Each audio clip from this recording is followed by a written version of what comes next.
Good day, everyone. It's me, Kristen May Makasilig, and I'd like to welcome you to this course at 302 Assessment of Learning 1, Module 2.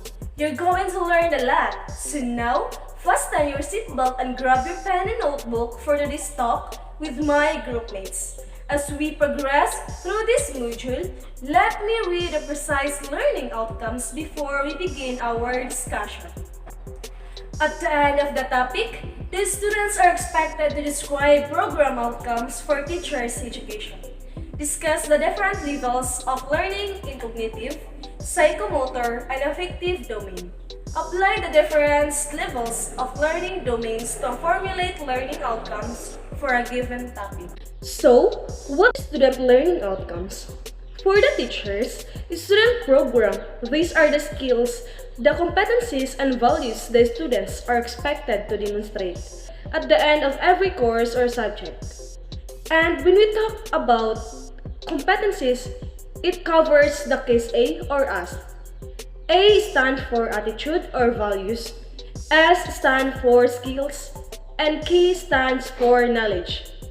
And there is a need of periodic assessment that will really help the students to determine their own strengths and deficiencies and let them become active participants in outcomes attainment. What are the source of the expected student learning outcomes? First, we will be an institution mission statement. With this, both of the public schools and private schools, they have their own school system, mission as the source of their learning outcomes. Even the private schools, whether they are sectarian or non-sectarian, it may be a source from their respective religious schools. But in case non-sectarian, they have their own founders' philosophy. For the policies on competencies and standards based on CMO, we have the 3-5-3 focalization. For the higher education, we have the SHED. This is the Commission on Higher Education.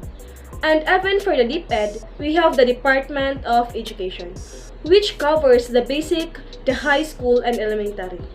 And also the TESDA. The vocational aspect, we have the Technical Education and Skills Development Authority. They prescribe a different standards and competencies needed for the good learning or good student learning outcome.